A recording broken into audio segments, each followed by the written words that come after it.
예, 이제 오늘은 이 말씀으로 오늘 말씀 제목 우리 함께 같이 읽어볼까요? 성령의 인재로 새 성전을 완성하신 분입니다. 우리 영어로도 The one who completed the new temple through the presence of the Holy Spirit. 예, 성령의 인재로 새 성전을 완성하신 분.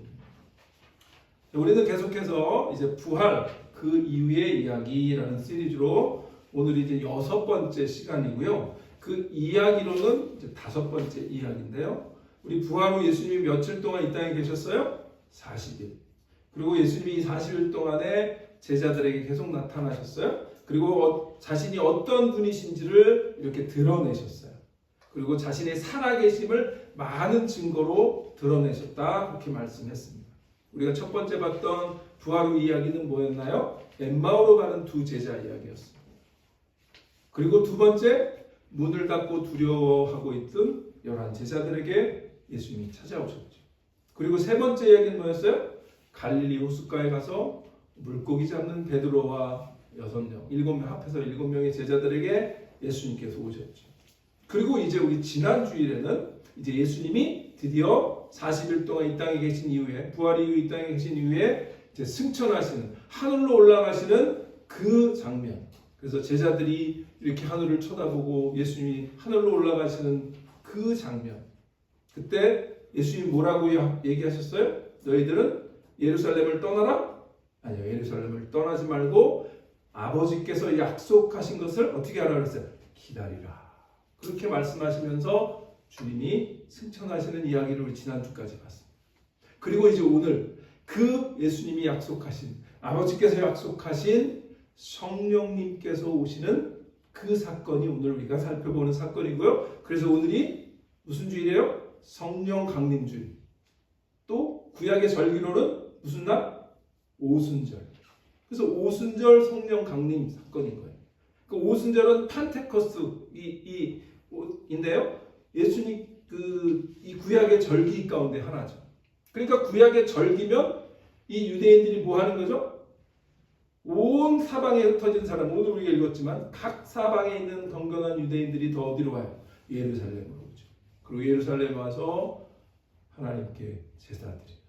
그런 일들을 하고 있는 그 상황입니다. 그래서 오늘은 이제 성령이 임재하신 사건, 오순절 성령 강림 사건, 그 사건을 함께 나누려고 합니다. 오순절을 맞아서 이제 동서남북에서 당시에 어느 제국이에요? 로마 제국이죠. 이 로마 제국에 흩어져 있는 유대인들을 뭐라고 불러요? 디아스포라. 흩어져 있는 그 디아스포라 유대인들이 예루살렘으로 다 모였어요.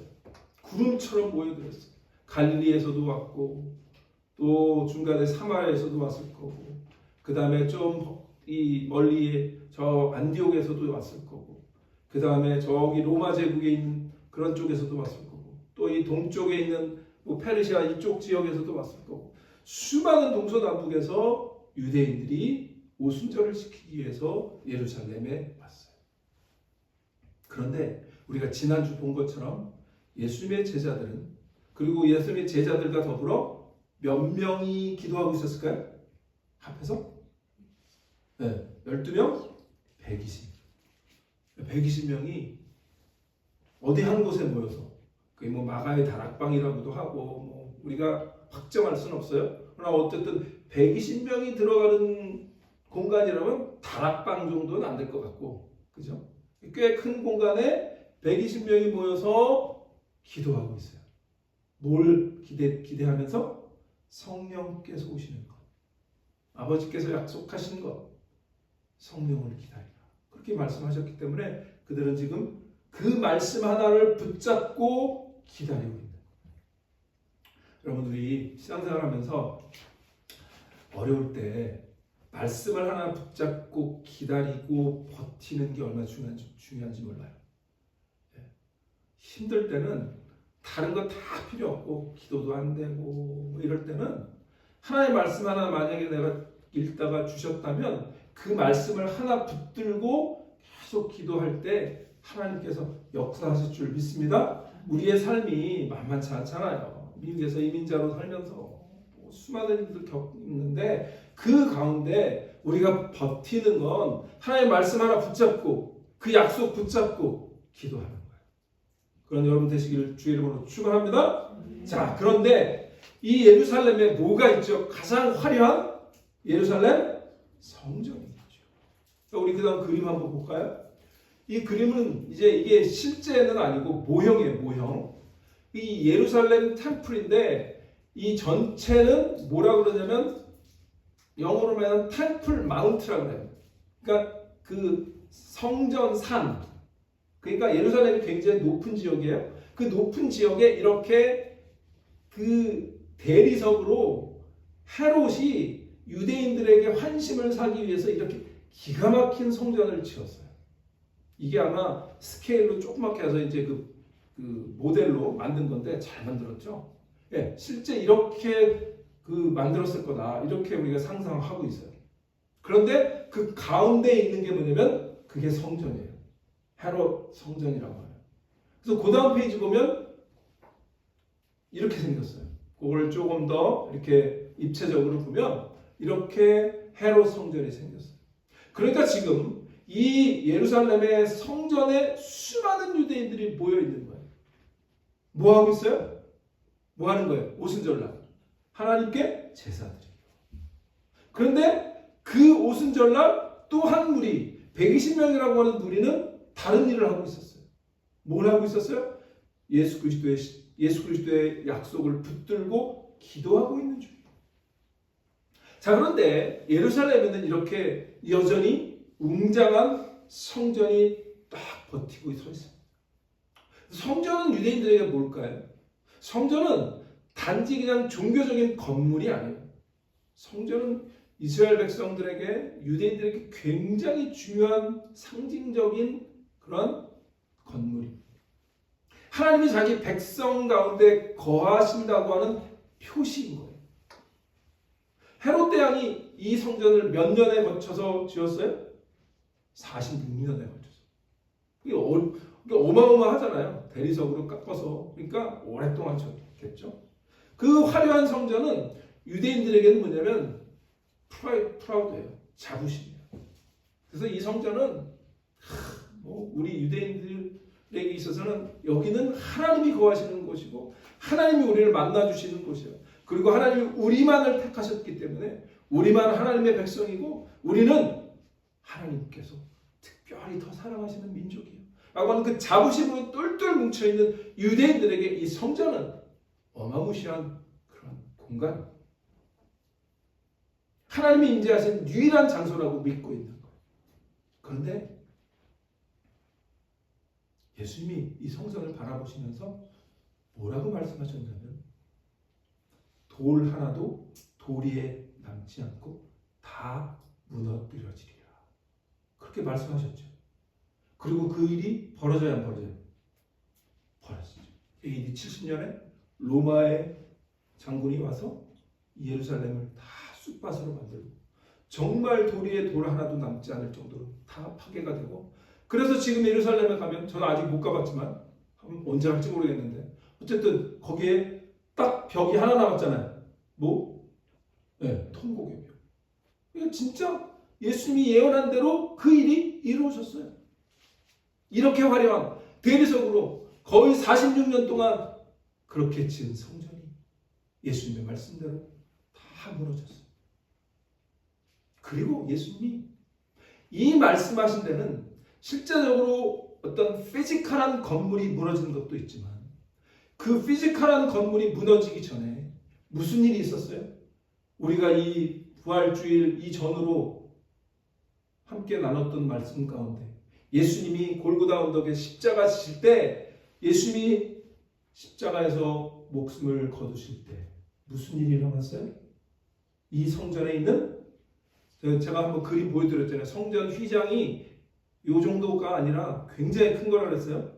그 성전이 위에서부터 어떻게 아래로 쫙 찢어졌잖아요. 그러니까 유대인들에게서의 이 성전은 자신들의 프라이드고 자존심인데, 자부심이었는데 예수님은 이 성전이 무너질 거야 이렇게 얘기도 하셨을 뿐 아니라, 그래서 실제 무너지기도 했지만 예수님이 십자가에서 죽으실 때 성전의 휘장이 갈라진 것은 이제 더 이상 뭐예요? 이 성전이 너희들만을 위한, 그리고 이 매번 양을 잡고 이 비둘기를 잡는 그런 제사로 내가 너희를 만나는 것이 아니야 라고 말씀하시는 거예요.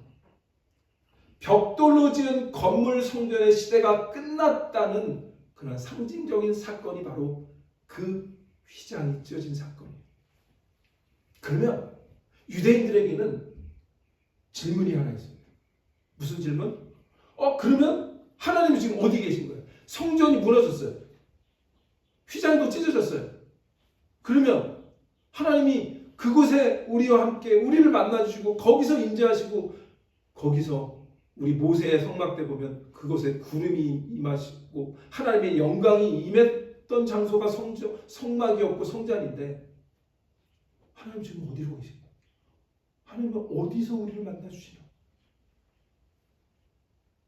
그런 질문이 있어야 돼요, 유대인들.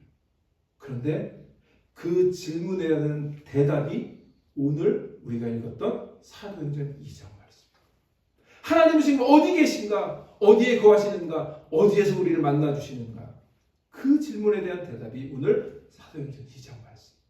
오순절 성령 강림 사건. 이제 하나님은 성령으로 어디에 거하시냐면 성전이 아니라 건물로 지은 그런 템플이 아니라 어디에? 자기 백성 안에 임하시겠다라고 선언하신 사건이 바로 오늘 성령 강림 사건인 줄 분명히 기억하시기를 바랍니다. 그래서 한 사람 한 사람이, 성도들 한 사람 한 사람이 이제는 뭐예요? 살아있는 성전이 되는 거예요. 완전 놀라운 사건이 바로 오늘 성령 강림 사건인데, 오늘 우리가 이 말씀을 세 가지로 나눠서 성령은 어떻게 우리에게 임하셨는가, 그리고 어떤 일을 하시는가를 함께 살펴보려고 합니다. 첫 번째, 성령은, 오늘 이 첫 번째 제목을 한번 같이 읽을까요? 성령은 바람과 불로 임하셔서 우리를 살리십니다. 우리를 뭐 하셔요? 살리십니다. 그런데 우리가 첫 번째 기억할 건 뭐냐면, 성령은 바람과 불로 임하셨다는 거죠. 바람과 불의 모양을 띠고 사람들이 가시적으로 보면서 이게 뭘까 했는데, 그것은 성령께서 우리 가운데 presence, 임재하신 사건인 거예요. 그리고 그 임재하심으로 말미암아 우리를 어떻게 하시냐면 우리를 살리신다는 거예요. 근데 우리를 어떻게 살리시냐면, 키가 뭐냐면 바람과 불이에요. 성령이 바람과 불로 임하셔서 우리를 살리시는 거예요. 오늘 본문 1절은 우리 이렇게 시작합니다. 우리 1절 그 다음 페이지 보면 오순절 날이 이미 이르매. 어느 날? 오순절 날. 그래서 그들이 다 같이 한 곳에 모였어요. 제자들이 한 곳에 모여서 뭐 하고 있었어요? 교회를 어떻게 세울까 계획을 짜고 있었어요? 아니에요. 그들은 예수님의 약속을 붙들고 기도하고 있었어요. 예루살렘도 떠나지 말고 아버지께서 약속하신 기다리라, 그것을 붙들고 있었어요. 그런데 2절을 보니까 갑자기 호련히, 영어로 보면 suddenly, 하늘로부터 급하고 강한 바람 같은 소리가 있어 그들이 앉은 온 집에 가득했다. 이렇게 얘기합니다. 호련히 하늘로부터 급하고 강한 바람. 자, 그런데 이 성령이 임하신 사건은 두 가지 현상을 보여줘요. 첫 번째는 하늘로부터 급하고 강한 바람 같은 소리, 바람 같은 소리가 있었어요. 두 번째는 어떤 현상이에요? 3절, 그 다음 3절 보니까 마치 불의 혀처럼 갈라지는 것들이 그들에게 보여 각 사람 위에 하나씩 임하여 있다. 그러니까 두 가지 현상. 첫 번째는 무슨 현상? 강한 바람. 두 번째는 뭐예요? 불. 바람과 불이. 그래서 오늘 우리가 첫 번째 기억할 건, 성령은 바람과 불로 임하셔서 우리를 살리신다는 거예요. 제가 이제 이 성령 오순절 성령 강림 사건에 대한 이렇게 이미지를 이렇게 찾다 보니까 보통 이미지가 어떠냐면 이렇게 조그만 다락방 안에 한 12명 정도가 열심히 기도하면 그곳에 그런 하나님의 성령이 임하시는 그런 그림들이 대부분이에요. 근데 제가 아까 우리가 몇 명이 모였다고요? 120명. 조금 안 맞잖아요. 120명이면 그래서 제가 조금 더 좀 인원을 추가해봤어요. 그 다음 그림 보면 이런 그림이에요. 이거보다 사실 더 빽빽해야 돼. 어느 한 곳에 모였는데 120명이 모였는데 이거 120명도 안 되죠. 좀 한 몇 명 정도 될까? 한 2, 30명 될까? 근데 사실은 뭐 이쪽으로 안 보이는 이쪽은 더 큰 건물일 수 있어요. 그러니까 120명 정도가 다 모였는데 지금 성령이 임하신 사건을 우리가 상상으로 해서 한번 그려보자고 해봤더니 이런 그림이 나오는데 120명에게 이런 바람이 막 불어요. 그리고 각 사람 머리 위에 불의 혀 같은 것들이 각각 임하였다 그랬어요. 근데 그걸 다 사람들이 뭐 했어요? 목격했어요. 봤단 말이죠. 그러면 한번 여러분 상상해 보세요. 이런 사건이 막 일어나고 있는데 와, 이건 장관이었을 것 같지 않으세요? 네. 엄청난 사건이었어요. 하늘로부터 먼저 뭐가 임했어요? 바람. 자, 이 성령은요, 헬라어로 푸뉴마인데요. 푸뉴마. 이 푸뉴마는 바람이라는 뜻이에요. 바람. 그런데 히브리어로 보면 르아흐라고 해가지고 그건 호흡이라는 뜻이고 그 호흡이라고 하는 말은 또 다른 성경에는 생기로 번역이 됐어요. 그러니까 생명의 호흡, 그게 바람이에요. 그래서 우리가 한 3주 전에 봤나요? 예수님이 두려워하는 제자들에게 오셨을 때 그들에게 평안이 있을지어다 라고 하면서 또 하신 말씀이 뭐죠? 숨을 내쉬며 뭐하라고? 성령을 받아라. 그때 하신 말씀이 똑같은 거예요. 숨을 내셨다. 그게 바람이고 호흡이고 생기예요. 그래서 우리가 창세기 하나님이 인간을 창조하시고 그 코에 생기를 불어넣어 뭐가 돼요? 생명이 된지라. 그 말씀 우리가 봤잖아요. 그러니까 지금 그 생기가 이 자리에 임한 거예요. 그 호흡이 하나님의 호흡이 이 자리에 임한 거예요. 그래서 우리가 그때도 봤지만 우리 에스겔서 보면 에스겔서에도 이 단어가 나옵니다. 에스겔 37장 9절에 보면 또 내게 이르시되 인자야 너는 생기를 향하여 대언하라. 생기에게 대언하여 이르기를 주 여호와께서 이같이 말씀하시기를 생기야 사방에서부터 와서 이 죽음을 당한 자에게 불어서 살아나게 하라 하셨다 하라. 이런 말씀 우리가 읽었었잖아요. 오늘도 또 다시 한번 인용하는 거예요. 그럼 여기서 핵심은 뭐죠? 생기는 왜 불어요? 생기가 불어서 어떻게 죽음 당한 자에게 어떻게 해서요? 불어서 살아나게 하라.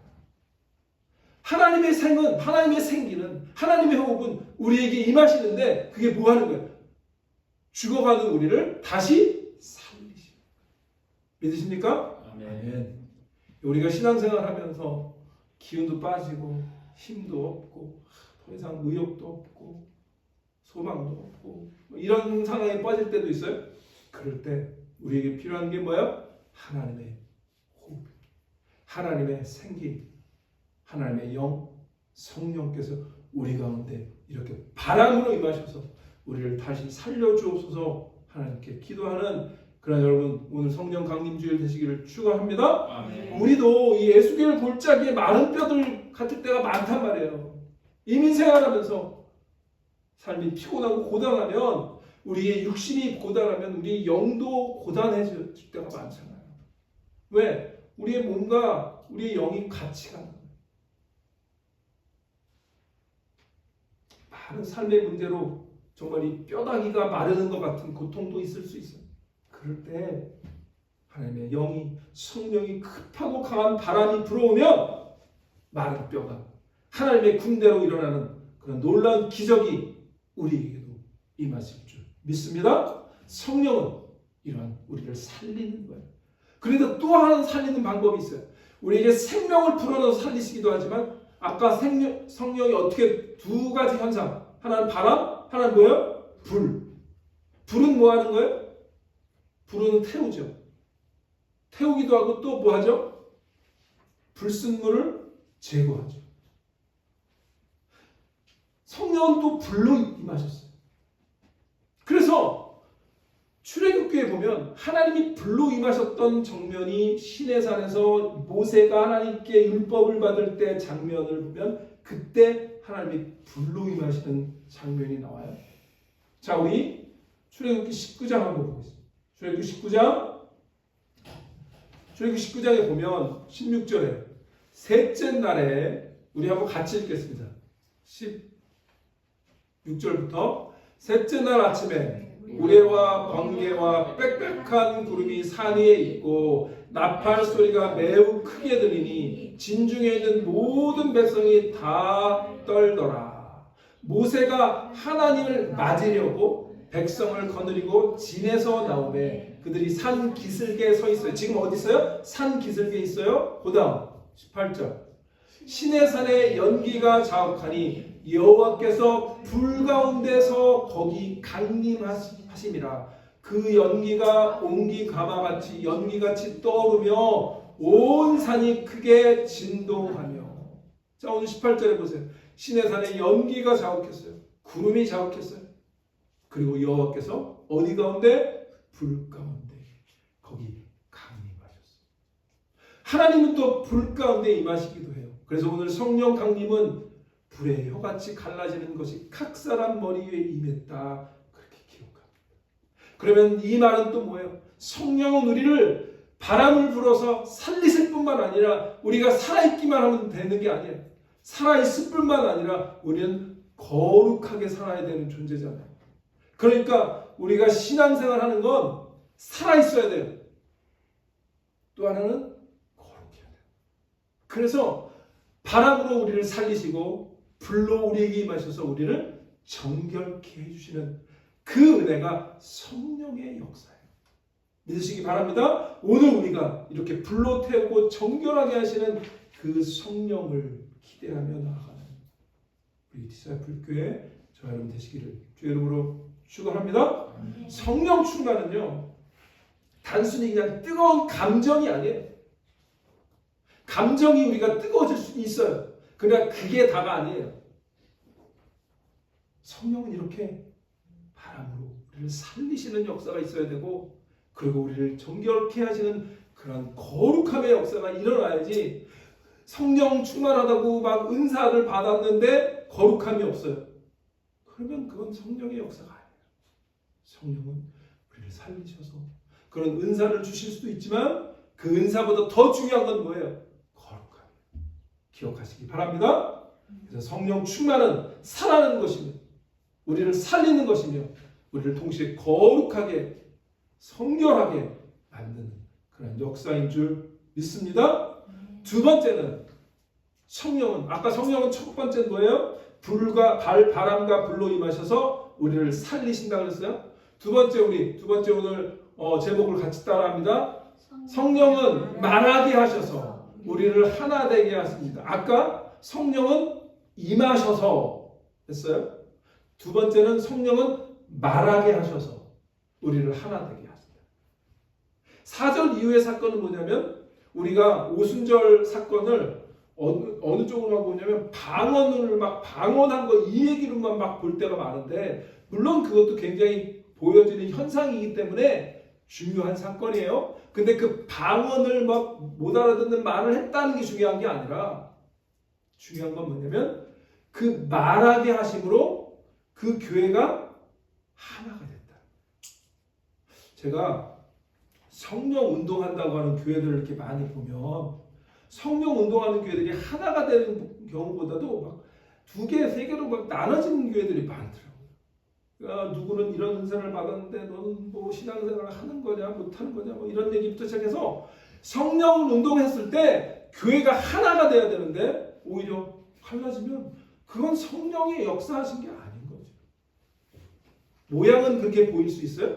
그러나 성령은 말하게 하셔서 우리를 하나 되게 하시는 그것이 진정한 성령의 역사인 줄 믿으시기를 바랍니다. 그래서 성령은 우리에게 먼저 말하게 하세요. 4절 보겠습니다. 4절 보니까 같이 읽을게요. 4절. 그들이 다 성령의 충만, 자, 성령의 충만을 받았어요.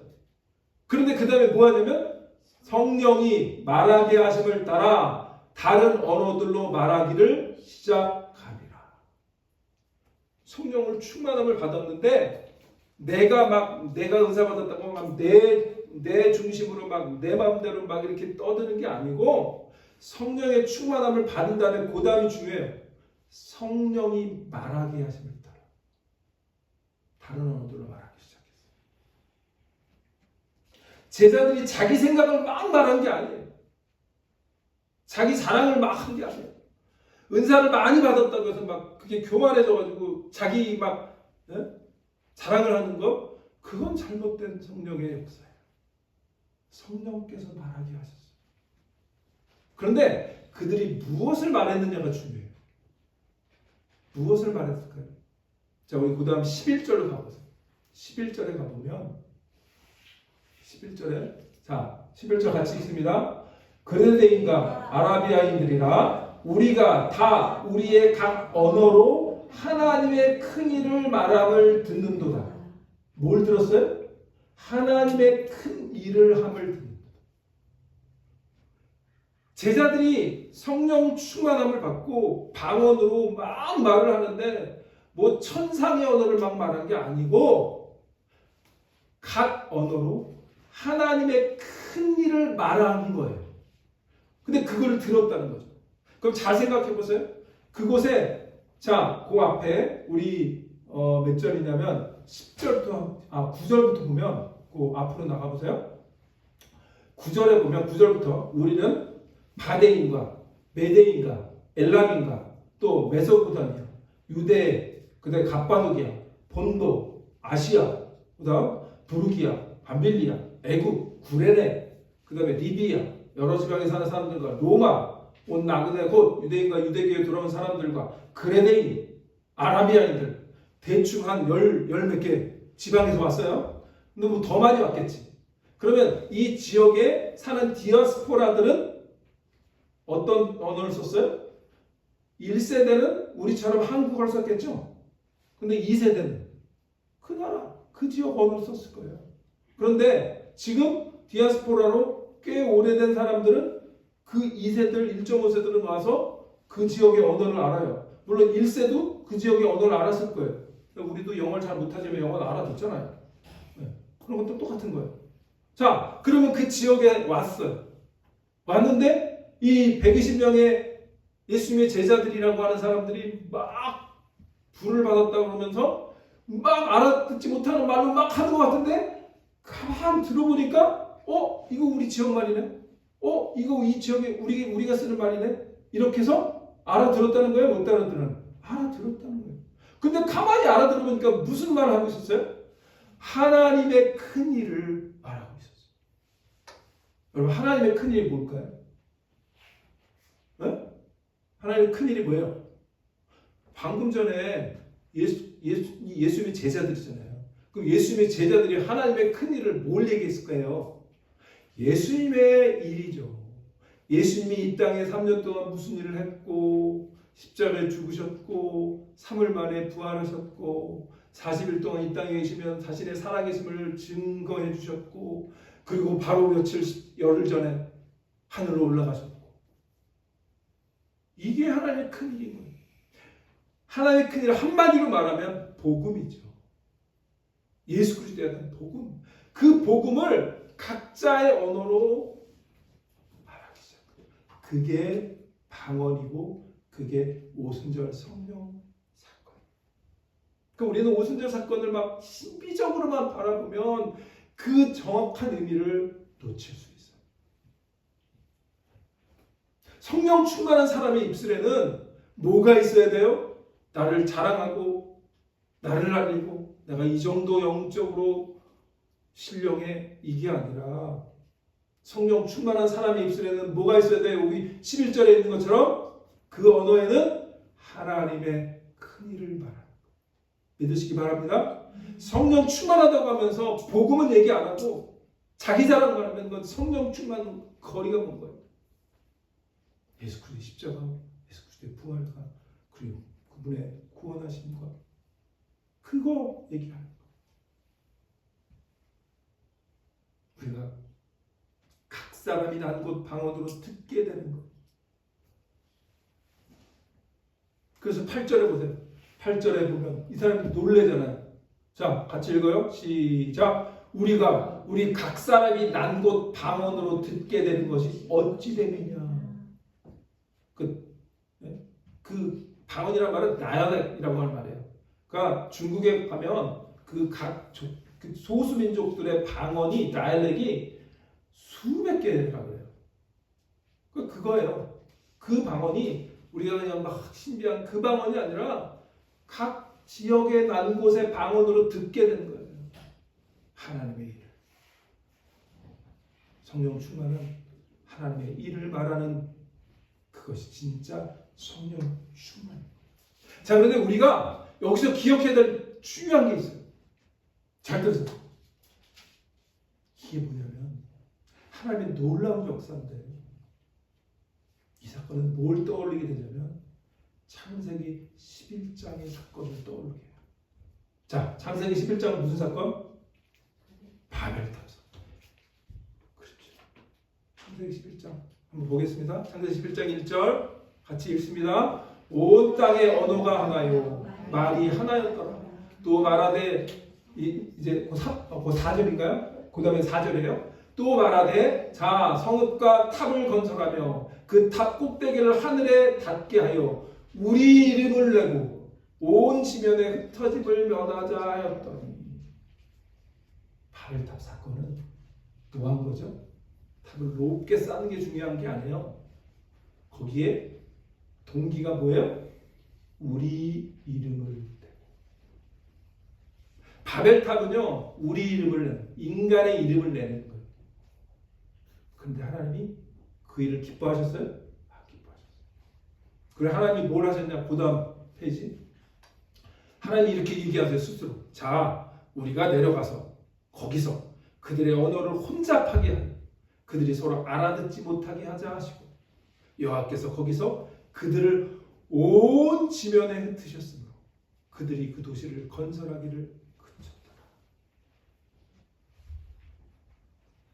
바벨 사건은 뭐예요? 바벨탑 사건은 그냥 언어를 흩으신 것은 결과예요. 동기가 뭐예요? 자신들의 이름을 내는 인간의 교만함을 하나님이 꺾으신 거예요. 근데 그 꺾으신 방법이 언어를 흩으신 거예요. 그런데 그 언어를 지금 성령 강림, 오순절 성령 강림 사건 때 그 언어를 다시 회복시켜 주시는 장면이 오늘 성령 강림 사건. 그런데 하나님이 그 언어를 회복시켜 주시긴 하지만 그 언어를 다시 하나로 묶지는 않으셨어요. 이미 흩은 그 언어를 그대로 두시고 그런데 하나님이 성령이 역사하시니까 그 성령에 충만하여 각 사람이 말하기 시작했는데 그 말을 알아듣는 그런 일들을 하게 됩니다.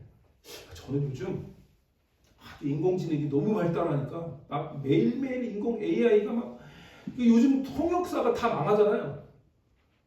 좀 안 됐다 생각해요. 예전에요 저희 통역하면요 엄청 잘 버는 직업이에요. 통역은. 그리고 대학원도 몇 년을 공부해야 돼. 근데 요즘은 통역사가 필요가 없어. 저도 옛날에 책을 몇 권 번역했거든요.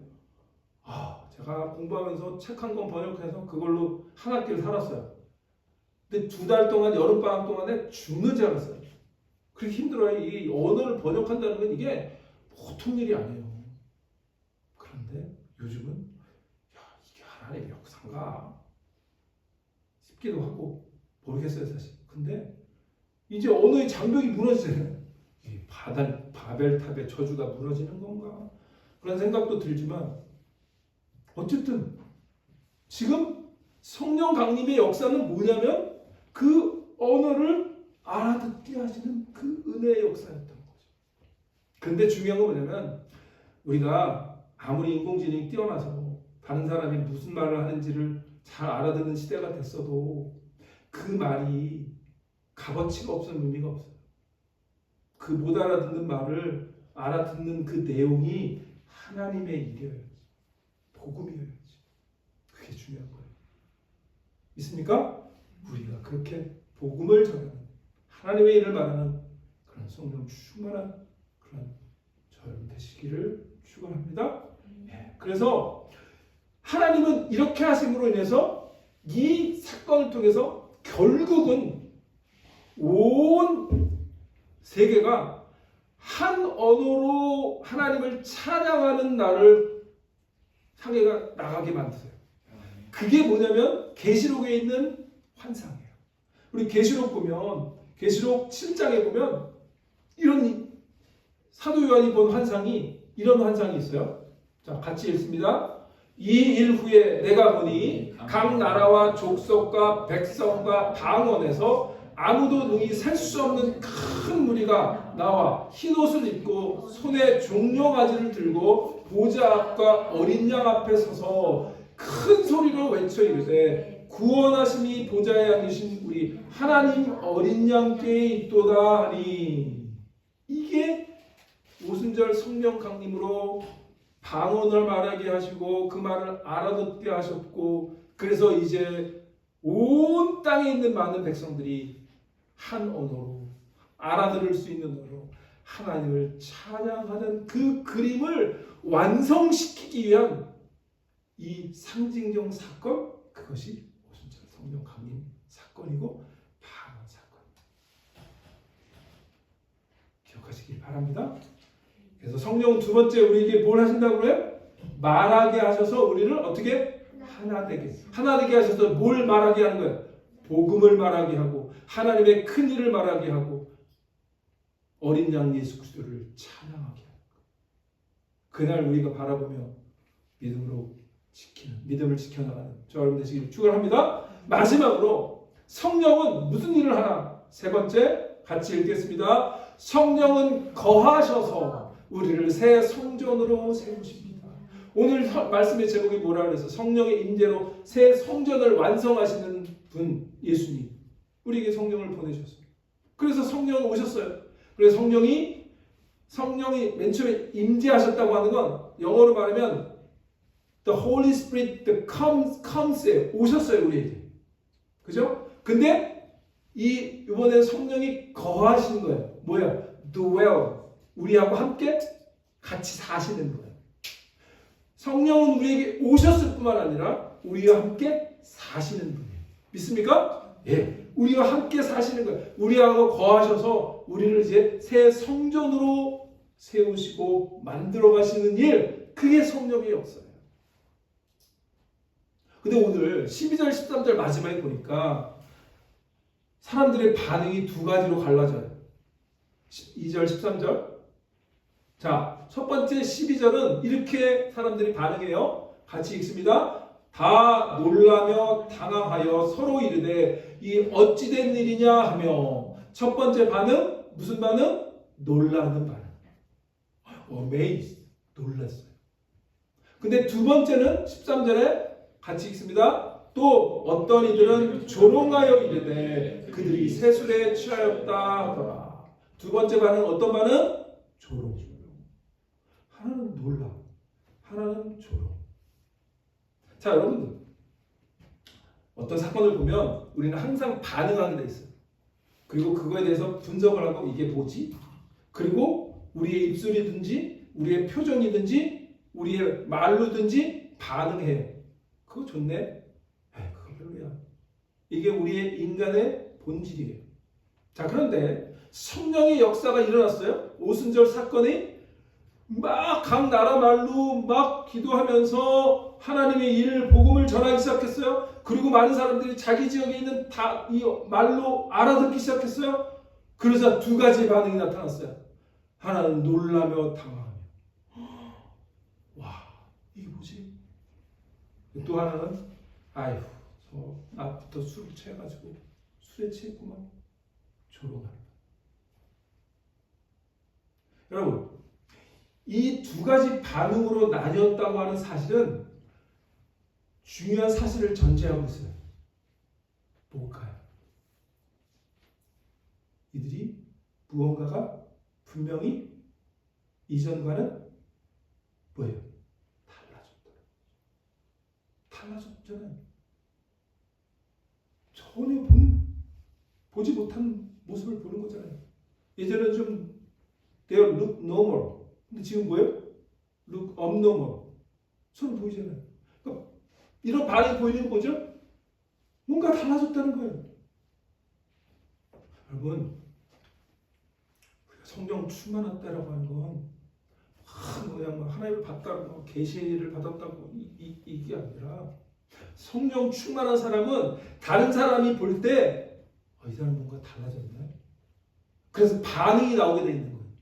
그게 긍정적인 반응이든 부정적인 반응이든 그냥 지나칠 수 없는 그 모습이 우리에게 보인다는 거예요. 이 세상의 논리로는 설명이 안 되는 방식으로 행동하는 것을 보고 놀랄 수도 있고 조롱할 수도 있어요.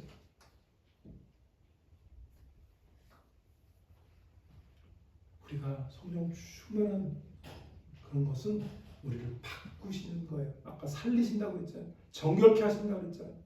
그러니까 우리가 이제는 걸어다니면서 내 모습이 그리스도를 드러내는 그리스도인의 모습, 그게 성령 충만함이에요. 근데 그걸 우리가 성령 충만한 사람이다 라고 얘기할 수도 있고, 그걸 오늘 본문의 단어로 얘기하면 새 성전이 됐다 이렇게 얘기할 수 있어요. 무슨 말씀 기억하시죠? 그러니까 저 사람 참 성령 충만한 사람이야 라고 말할 수 있지만, 이 사람 걸어다니는 새 성전이 됐네 이렇게 말할 수도 있다. 예수님께서 지난주에 우리 본 것처럼 승천하신 후에 성령을 보내시겠다고 약속하셨고, 이제 그 약속이 이루어졌어요. 이제 예수님 안에 있었던 하나님의 영이, 하나님의 임재가 성령으로 각 개인 위에, 또 교회 위에, 공동체 위에 부어진 거예요. 그래서 우리 각 개인은, 우리 교회는 새 성전이 된 줄 믿습니다. 우리 교회는 이제 새 성전이 된 거예요. 여러분 각자도 다 성령이 거하시는 새 성전이 된 줄 기억하시기를 바랍니다. 그래서 사도 바울이 고린도전서에 이렇게 얘기해요. 고린도전서 같이 읽습니다. 너희는 너희가 하나님의 성전인 것과 하나님의 성령이 너희 안에 거하 계시는 것을 알지 못하느냐. 묻고 있는 거예요. 왜? 고린도 교회가 문제가 많았거든요. 거기야말로 성령의 은사들이 너무너무 다양했는데, 성령 충만하다고 A 집사도 성령 충만, B 집사도 성령 충만, C 집사도 성령 충만하다고 다 그러는데 붙어서 서로 싸우고 있는 거예요. 이거 성령 충만이에요, 아니에요? 아니지. 그러니까 바울이 안타까워서 편지를 고린도 교회에 보낸 게 이 고린도 전서인데, 그래서 뭐라고 얘기하는 거예요? 같이 다시 한번 읽습니다. 너희는 너희가 하나님의 성전인 것과 하나님의 성령이 너희 안에 계시는 것을 알지 못하느냐? 이렇게 되묻고 있는 거예요. 이건 오늘 우리에게 주신 말씀입니다.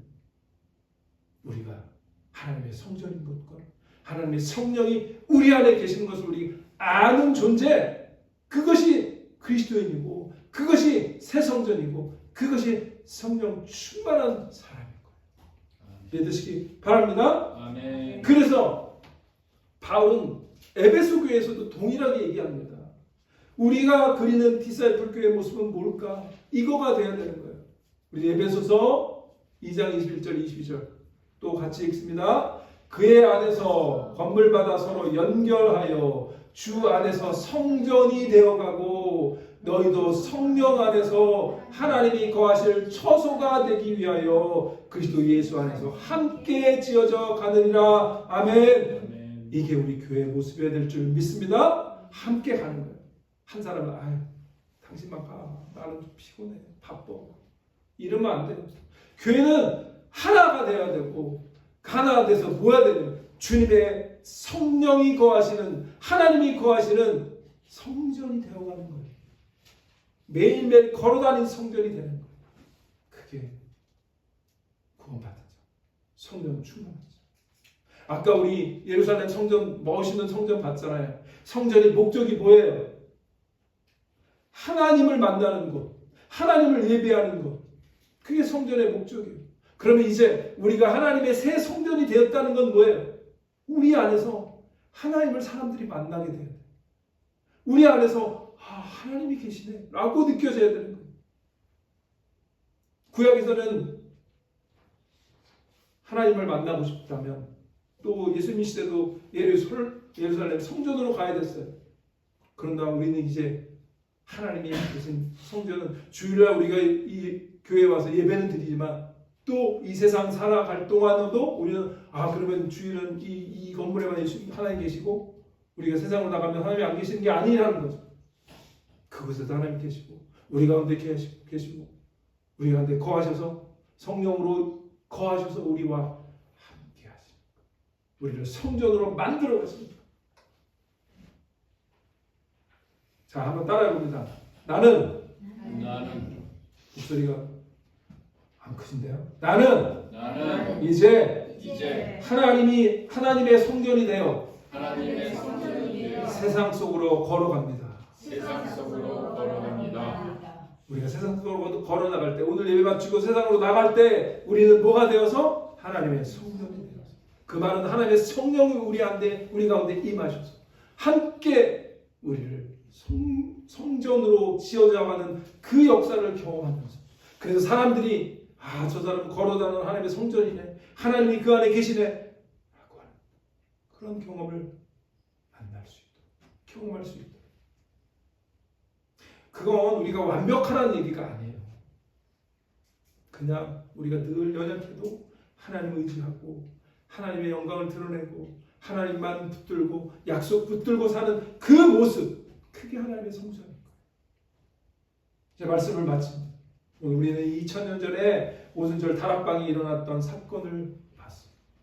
근데 이 사건은 그냥 우리가 2000년 전에 그랬대가 아니라 오늘 우리에게 동일한 은혜가 임해야 될 줄 믿습니다. 성령은 임하셔서 우리를 살리십니다. 성령은 말하게 하셔서 우리를 하나 되게 하십니다. 성령은 거하셔서 우리를 새 성전으로 세우십니다. 그 말씀 믿고 오늘 제 말씀 듣고 세상으로 갈 때 내가 하나님의 성전이지, 걸어다니는 하나님의 성전이지, 성령이 내 안에 계시지 라고만 믿음을 갖고 하나님께 영광을 돌리는 그런 우리 티사풀교회 여러분 모두 되시길 주의 이름으로 축원합니다. 기도하겠습니다.